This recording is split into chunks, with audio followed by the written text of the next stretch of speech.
ರಾಜನ ಆತಂಕ. ಮಲಗಿರಿ ಸಾಮ್ರಾಜ್ಯದ ರಾಜ ವೀರಸಿಂಹ ತನ್ನ ಅರಮನೆಯ ತಾಣದಲ್ಲಿ ಗಂಭೀರ ಯೋಚನೆ ಮಾಡುತ್ತಿದ್ದ. ಶತ್ರುಗಳು ರಾಜಧಾನಿಯತ್ತ ಮುಂದುವರಿಯುತ್ತಿದ್ದರು. ಆದರೆ ರಾಜನಿಗೆ ಮತ್ತೊಂದು ದೊಡ್ಡ ತೊಂದರೆ ಇತ್ತು. ಅವನ ಹತ್ತಿರದ ಸೇನಾಪತಿ ಮಹಾದೇವ್ ದ್ರೋಹ ಮಾಡಿದ್ದ. ನಮ್ಮ ಆಂತರಿಕ ಶತ್ರುವೇ ದೊಡ್ಡ ಅಪಾಯ ಎಂದು ವೀರಸಿಂಹ ತನ್ನ ಮಂತ್ರಿಗಳಿಗೆ ತಿಳಿಸಿದರು. ಆ ಕ್ಷಣ ಕತ್ತಲೆಯಲ್ಲೊಂದು ಪ್ರತಿಬಿಂಬ ಹೊಳೆಯಿತು. ಮಾಸ್ಕ್ ಧರಿಸಿದ ಕಪ್ಪು ವಸ್ತ್ರದಲ್ಲಿ ಒಬ್ಬ ಯೋಧನು ಕಾಣಿಸಿಕೊಂಡ. ಅವನ ಹೆಸರು ಅಗ್ನಿವೀರ್. ನನಗೆ ಈ ಕಾರ್ಯವನ್ನು ಒಪ್ಪಿಸಿ ಮಹಾರಾಜ, ಅಗ್ನಿವೀರ್ ಧೈರ್ಯದಿಂದ ಹೇಳಿದರು.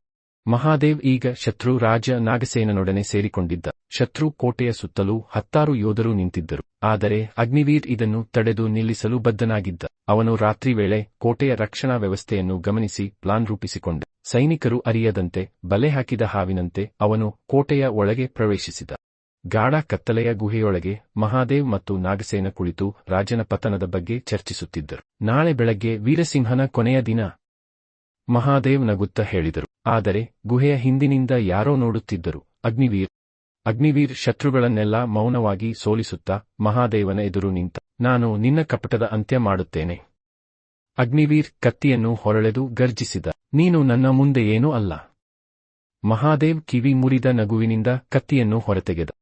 ಈಗ ಇಬ್ಬರೂ ಕತ್ತಿಗಳನ್ನು ರಳಪಿಸುತ್ತಾ ಹೋರಾಡಲಾರಂಭಿಸಿದರು. ಬೆಂಕಿಯ ಬೆಳಕಿನಲ್ಲಿ ಅವರ ಕತ್ತಿಗಳು ಹೊಳೆಯುತ್ತವೆ, ಪ್ರತಿಯೊಂದು ಪ್ರಹಾರ ದಾಳಿ ಮಾಡುತ್ತಿರುವಂತೆ ತೋರಿಸುತ್ತವೆ. ಮಹಾದೇವ್ ಪ್ರಬಲವಾಗಿ ಹೋರಾಡಿದರೂ ಅಗ್ನಿವೀರ್ ಅವನನ್ನು ತೀವ್ರ ಕುಶಲತೆಯಿಂದ ಎದುರಿಸುತ್ತಾ ಹೋದ.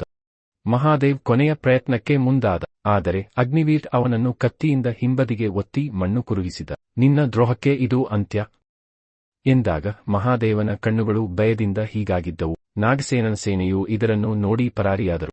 ಅಗ್ನಿವೀರ್ ತನ್ನ ಕಾರ್ಯವನ್ನು ಪೂರೈಸಿ ರಾಜನ ಮುಂದೆ ಹಾಜರಾದ. ನೀನು ಯಾರೋ?